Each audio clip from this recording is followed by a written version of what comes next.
안녕하세요. 석박사 통합과정 이영탁입니다. 저는 오늘 촉각 관련된 연구 두 편을 소개해 드릴 예정이고요. 제가 다 준비하고 나니까 영상이 너무 길어져 가지고 첫 번째 연구를 좀 집중적으로 설명하고 두 번째 연구는 약간 개념적으로 좀 비슷한 부분들이 있어서 좀 간략하게 설명을 해 드릴 텐데 그래도 두 번째 연구에서 좀 다른 점들은 정확히 짚고 넘어가도록 하겠습니다.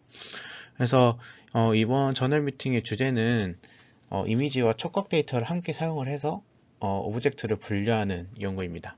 그래서 첫 번째로 소개해드릴 논문은 IEEE Transaction Zone Systems Man and Cybernetics에 게재된 연구이고요. 해당 저널은 임팩트 팩터가 8.7 그리고 상위 10% 안에 드는 저널입니다. 그래서 첫 번째 문단에서는 이런 로봇의 측면에서 물체를 인식하는 가장 보편적인 방법으로는 시각, 그러니까 이미지를 이용하는 것이라고 이야기를 하고 있는데요.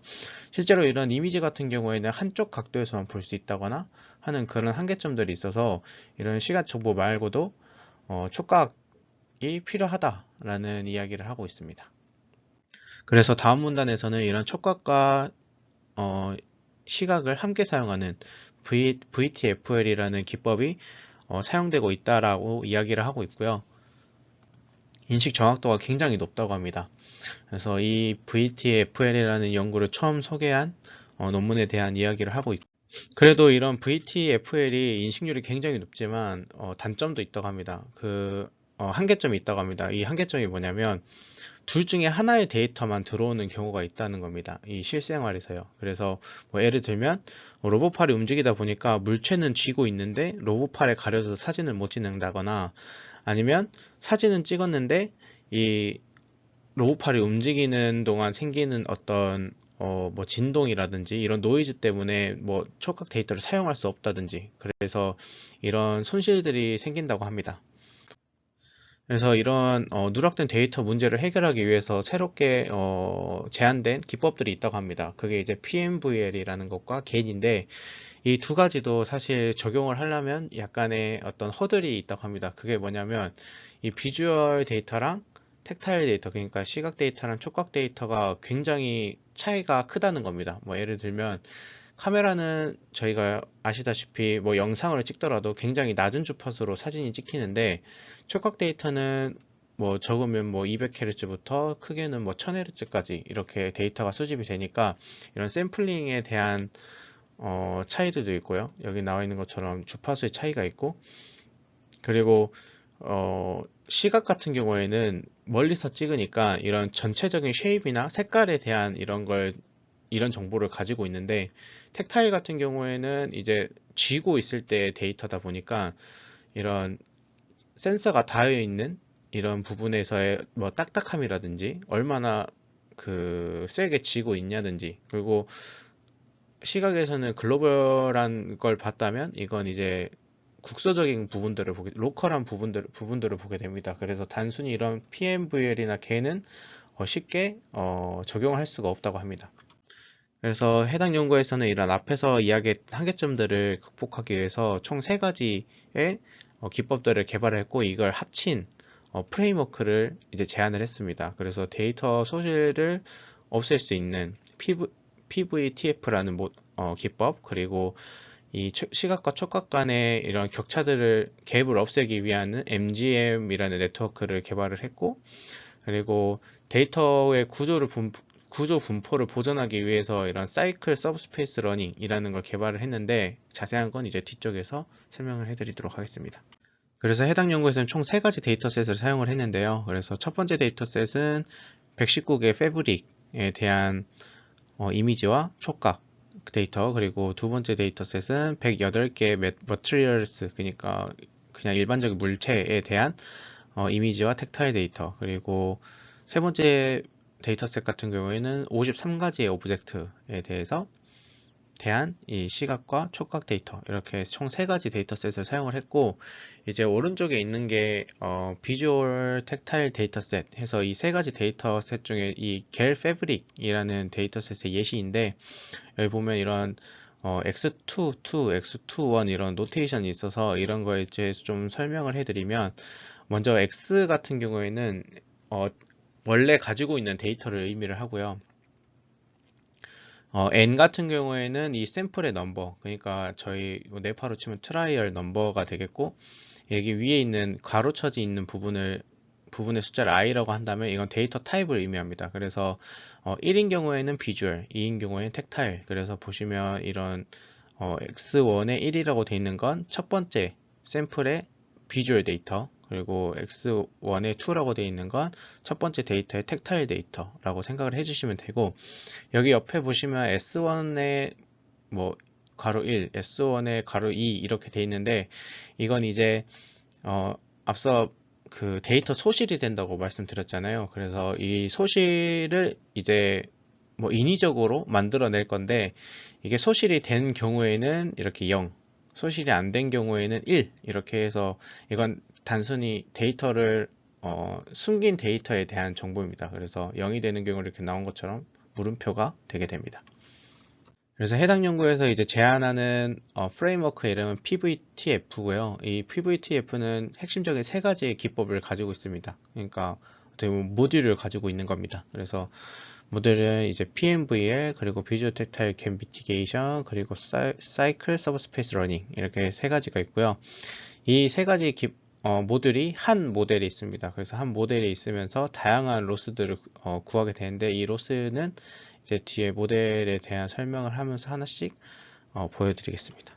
그래서 가장 먼저 PMVL입니다. PMVL 같은 경우에는 여기 나와 있는 것처럼 원래 멀티뷰 러닝, MVL에서 나온 기법이고요. 원래 이 MVL은 어떤 데이터를 봤을 때 다양한 관점에서 봐야 된다라는 개념에서 온 겁니다.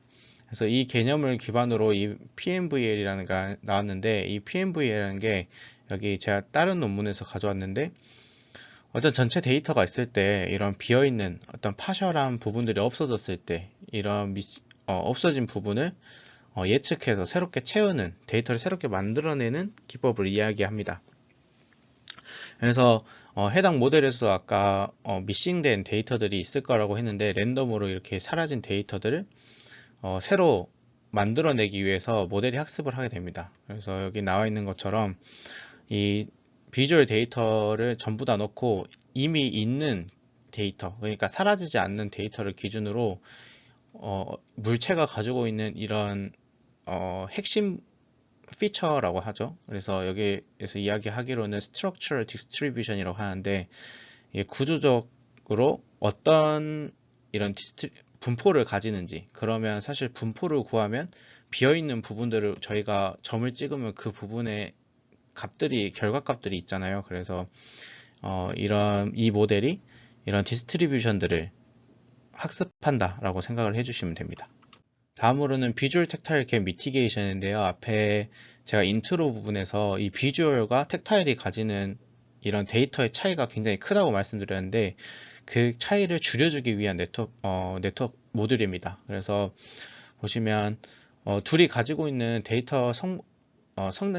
데이터의 어떤 피처들이 굉장히 다르기 때문에, 이런 어떤 CNN 모델을 거쳐서 나온 결과값들, 어떤 피처들을 가지고 이런 밑에 있는 것처럼 인접행렬을 만들게 됩니다. 그래서 이 인접행렬들을 기준으로 저희가 이미 가지고 있는 어떤 정답 레이블과 비교를 해서 이 두 개, 텍타일과 비주얼의 레이블이 최대한 갭을 줄일 수 있도록, 그러니까 이 그림으로 예를 들면 이 첫 번째랑 이 첫 번째가 가장 똑같다, 그러니까 1로 코릴레이션을 치르면 1이죠. 그래서 1이 나오도록 학습을 하게 만듭니다.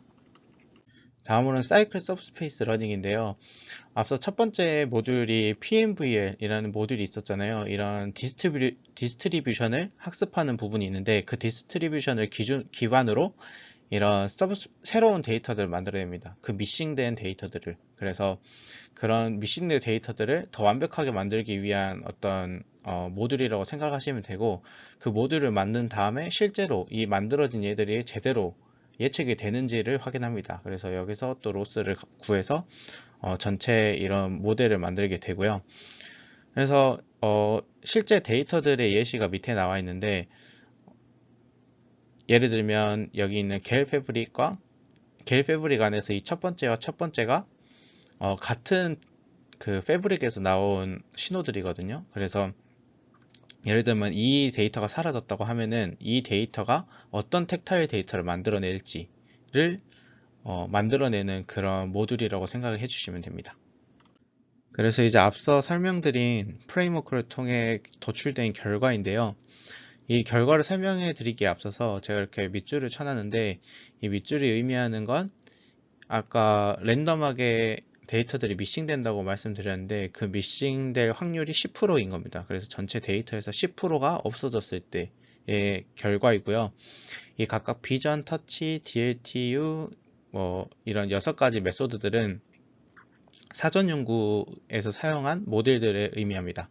그래서 앞에 있는 MS나 VTFS나 PMVL 같은 경우에는 여기 나와 있는 것처럼 모델 스페시픽 같은 경우에는 그냥 비전만 사용했을 때의 분류정확도, 그리고 터치만 사용했을 때 분류정확도고, 나머지 VTFS나 PMVL 같은 경우에는 둘 다 비주얼과 텍타일을 같이 쓰는데 사전 연구들에서 제안한 이런 합성 방법을 의미합니다. 그래서 비교를 해봤을 때 이 연구에서 제안한 프레임워크가 가장 높은 분류 성능을 가졌다고 이야기하고 있고, 해당 결과는 모든 데이터셋, 이 연구에서 사용한 3가지 데이터셋 모두에 해당합니다. 그래서 다음으로는 각 모델의 미싱 레이트에 따라서, 그러니까 데이터가 얼마나 많이 사라지냐에 따라서의 성능을 보여주는 건데, 여기 0.1 같은 경우에는 전체 데이터의 10%, 그리고 0.5 같은 경우 전체 데이터의 50%가 사라졌을 때 각 모델의 성능입니다. 그래서 빨간색이 이 연구에서 제안한 프레임워크의 성능이고요. 그래서 사실 다른 6가지의 모델보다 가장 높은 성능을 가지고 있기도 하고, 앞서 데이터 설명에서 또 보셨겠지만 각 데이터셋이 사실 클래스가 다 100개가 넘습니다. 첫 번째 게 100개, 첫 번째와 두 번째 게는 100개가 넘고, 세 번째 거는 50 몇 개, 그래서 50 몇 개 클래스를 가지고 있는데, 그래서 각각 찬스 레벨로 치면은 뭐 1%, 2% 정도밖에 안 되는데, 모든 데이터의 절반이 사라지더라도 한 80%, 60, 70% 정도의 성능을 유지한다라고 이야기하고 있습니다. 다음으로 이 연구에서 제안하는 프레임워크의 효용성을 이야기합니다. 사실 이 프레임워크의 가장 핵심적인 모듈이 3개 있다고 말씀드렸는데, 그 중에서 이 사이클 러닝, 사이클 서브스페이스 러닝만 사용했을 때, 그리고 그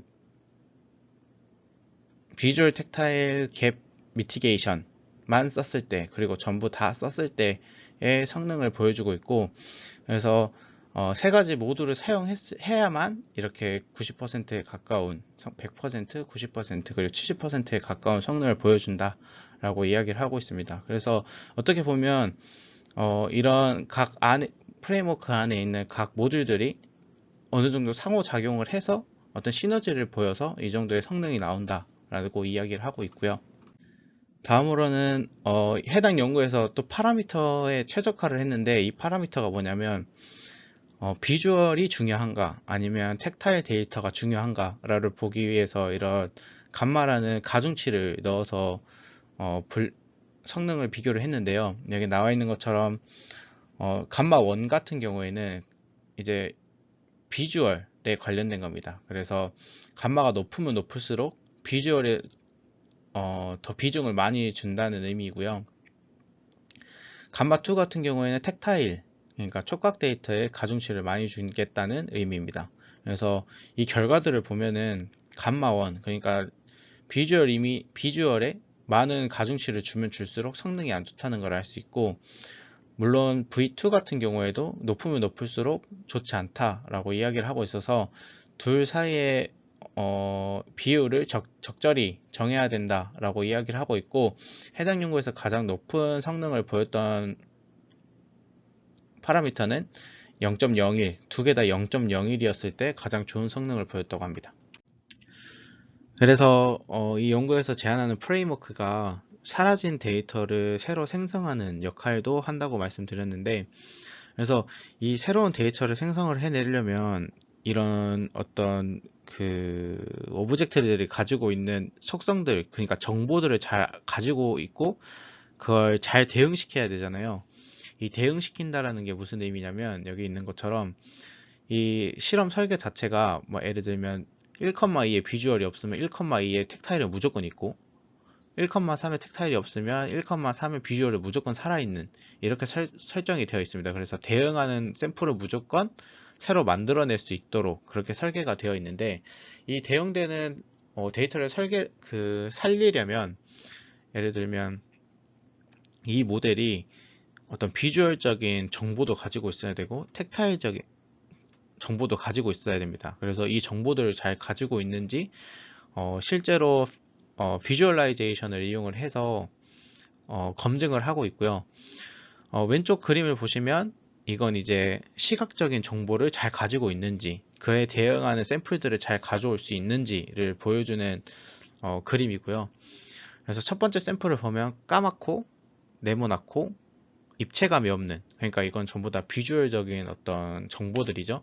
그거에 대응하는 비슷한 샘플들을 뽑아봐라 라고 했을 때 사실 저희야 뭐 이렇게 말을 하는 거지만 모델 입장에서는 이런 모델이 가지고 있는 어떤 웨이트들이 잘 작동을 해야지 비슷한 데이터들이 이렇게 선택이 될 텐데 오른쪽 그림을 보면 까맣고 첫 번째랑 비슷하죠. 그리고 네모나고 첫 번째랑 비슷한 속성을 가지고 있는데 입체감이 있는, 그러니까 약간 다른 그런 데이터를 선택을 했고 밑에를 보시면 똑같이 네모난 모양은 똑같이 유지했지만 색깔이 다른 그리고 입체감이 없는 그런 샘플을 골랐고 마지막으로 이런 대각선에 있는 건 입체감도 있고 네모나고 색깔이 다른 약간 이런 비주얼적인 비주얼적인 인포메이션을 잘 가지고 있다라는 걸 보여주고 있고 오른쪽 같은 경우에는 이제 촉각 정보에 대한 그림입니다. 그래서 첫 번째 이 샘플이 가지고 있는 건 말랑말랑하다, 굉장히 말랑말랑하다, 그리고 표면이 거칠다, 그리고 만졌을 때 어떤 곡면이 느껴진다 정도로 생각을 해주시면 될 것 같고 그래서 오른쪽 샘플을 보면 똑같이 곡면을 가지고 있고 만졌을 때 말랑말랑하고 표면이 거친 그런 속성을 가지고 있는 반면에 아래 있는 걸 보시면 표면이 매끄럽고 그러니까 거칠지 않고 딱딱한 정보를 가지고 있고 오른쪽 같은 경우에는 만졌을 때 약간 곡률이 느껴지고 딱딱하고 매끄럽고 약간 이런 텍타일적인 그러니까 촉각적인 정보를 잘 가지고 이런 대응하는 것들을 잘 뽑아온다는 것을 확인을 할 수 있었습니다. 그래서 이 결과를 통해서 이 모델이 새로운 데이터를 만들어낼 때에 가져야 되는 이런 속성들, 정보들을 잘 학습을 하고 있다라는 걸 이야기하고 있습니다. 다음 논문은 Neural Networks라는 저널에 게재된 논문이고요. 해당 저널은 임팩트 팩터가 7.8, 뉴로사이언스 부분에서 10% 상위 10% 안에 드는 저널입니다. 두 번째 연구에 대한 인트로도 좀 설명을 해드리면 보통 사람이 이런 세상과 상호작용을 할 때는 시각이나 청각 그리고 촉각 이런 감각들을 사용을 한다고 합니다. 근데 이 감각 중에 하나라도 손상이 되면은 다른 감각들을 이용을 해서 이걸 약간 상호 보완하는 그런 메커니즘은 인간들은 기본적으로 가지고 있다고 합니다. 뭐 예를 들면 어떤 굉장히 오랜 군생을 한 군인들은 시각을 잃어도 이런 촉각 같은 것만을 이용을 해서도 뭐 소총을 조립한다거나 약간 이런 이런 현상들이 있는데 이건 이제 인간들은 가능하지만 로봇들은 그런 게 불가능하다고 합니다. 그래서 이런 기계들이 못하는 부분을 이제 모델적인 부분을 개발을 해서 이런 한계점들을 보완하려고 하는 연구들이 많이 있었다고 합니다. 그 중에 가장 많이 쓴 게 이제 겐 모델을 사용을 해서 시각 데이터랑 촉각 데이터를 이렇게 크로스 모델 매핑, 그러니까 뭐 예를 들면 시각 데이터로 촉각 데이터를 만들고 촉각 데이터로 시각 데이터를 만드는 약간 이런 크로스 모델 매핑 방법을 개발을 했다고 하는데요. 근데 이것도 첫 번째 연구랑 똑같은 이야기를 합니다. 이런 시각 같은 경우에는 물체 전체를 보기 때문에 약간 이런 글로벌한 속성을 보기 때문에 보고 촉각 같은 경우에는 그냥 만졌을 때 이런 작은 초점 그 로컬한 부분들을 보기 때문에 이 두 개의 데이터 간의 어떤 모달리티 간의 갭이 굉장히 크다라고 이야기를 하고 있습니다. 그래서 이런 모델이 이 갭을 잘 해결해야 된다. 그러니까 앞선 연구에서 말하는 이 모달리티 갭을 잘 컨트롤을 해야 된다라고 이야기를 하고 있습니다. 그래서 이 연구에서는 이런 시각이랑 촉각의 갭을 해소하는 방법으로 사람 두뇌에서 이런 상호 매핑하는 메커니즘이 있다고 합니다. 아까 말씀드렸던 것처럼 뭐 군인이 시각을 잃었어도 촉각만으로 소총을 만든다든가 이런 상호 매핑하는 메커니즘, 여기서 이야기하는 바이디렉셔널 매핑이라는 방법이 있어서 이 방법을 딥러닝 모델에 적용하려고 했다고 합니다. 그래서 이 연구에서 이제 제안을 하려는 건 아까 말한 그 바이디렉셔널 매핑을 모델에 적용을 해서 이 시각 데이터랑 촉각 데이터를 상호로 생성하는, 그러니까 시각 데이터로 촉각 데이터를 만들고 촉각 데이터로 시각 데이터를 만드는 이런 모델을 만들고, 이런 일반적 데이터를 만들어냈으면 분류를 할 텐데 이런 일반적인 분류 말고 제로샷 분류도 해보려고 하는데, 이 제로샷 분류가 굉장히 특이한 게, 저희가 보통 앞쪽에서는 이제 뭐 촉각 데이터로 시각 데이터를 만들고 시각 데이터로 촉각 데이터를 만드는데, 이 연구에서는 랭귀지 데이터, 그러니까 저희 그냥 이 단어들 있잖아요. 이 단어를 넣고 시각 데이터를 만들고 단어를 넣어서 촉각 데이터를 만들고, 사실 이게 저희가 궁극적으로 하고 싶은 거잖아요. 예를 들면 뭐 돌의 촉감을 느끼고 싶어 라고 이야기를 했을 때 실제로 이 돌의 촉감 데이터를 만들어낼 수 있는, 이런 궁극적으로 만들고 싶은 걸 여기서 이제 만들어 내려고 했습니다. 그러니까 알고리즘적으로 풀어보려고 한 거죠. 그래서 이 해당 연구, 두 번째 연구 같은 경우에는 총 두 가지 데이터를 사용을 했습니다. 첫 번째 데이터셋은 108개 물질에 대한 이미지와 텍타일 데이터, 그리고 두 번째 데이터셋은 1971개의 물체에 대한 이미지와 텍타일 데이터인데, 논문상에서는 트라이얼이 몇 개인지라고 이야기는 하진 않는데, 제가 이 관련 오픈 데이터셋, 이 데이터를 오픈한 문헌을 보니까 영상으로 찍었더라고요. 그래서 트라이얼은 굉장히 많을 것으로 생각이 되는데, 정확히 몇 개의 트라이얼을 썼는지는 저도 잘 모르겠고, 모델 자체는 앞선 연구랑 굉장히 비슷합니다. 근데 해당 연구에서는 이 비주얼 데이터로 바꾸는, 이 비주얼 데이터로 새로운 비주얼 데이터를 생성하는 모델로 오토인코더를 사용을 했습니다. 그래서 오토인코더를 비주얼 데이터를 생성을 하고 텍타일 데이터로 텍타일 데이터를 생성하는 이런 오토인코더를 만든 다음에 이 두 가지의 오토인코더를 상호작용시켜서 마지막으로는 종단에서는 텍타일 인풋이 들어가서 비주얼 데이터를 만들고 비주얼 데이터가 들어가서 텍타일 데이터를 만드는 이런 모델을 제안을 했습니다. 그래서 앞서 보여드렸던 모델의 디테일인데요. 그래서 총 4가지 모듈이 같이 있다고 생각을 해주시면 되고, 첫 번째는 이 위에 있는 것처럼 그냥 이미지 데이터로 이미지 데이터를 만들어내는 그런 오토 인코더, 그리고 텍타일로 텍타일 만들어내는 오토 인코더,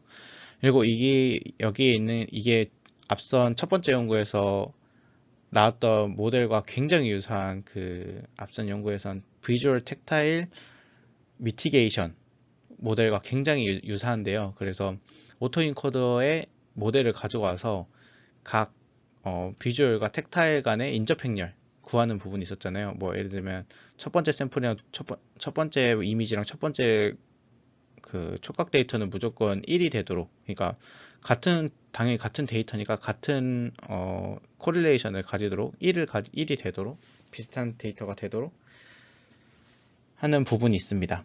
그리고 마지막엔 플로우 뮤들이라고 해서 이 데이터 인접 행렬뿐만 아니라, 원래 오토인코더는 레이블을 넣지를 않거든요. 그냥 X가 들어가면 S-가 나오도록 최대한 똑같은 걸 만들도록 하는데, 거기에 이 카테고리 인포메이션이라고 해서 레이블을 넣어줍니다. 그래서 지금 너가 생성하고 있는 이 데이터가 뭔지, 뭐 예를 들면 뭐 돌인지 아니면 뭐 나무인지 뭐 이런 것들이 있잖아요. 그래서 이런 정보를 넣어주는 건데 이게 있고 없고의 차이는 뒤에 결과에서 좀 보여드리겠습니다.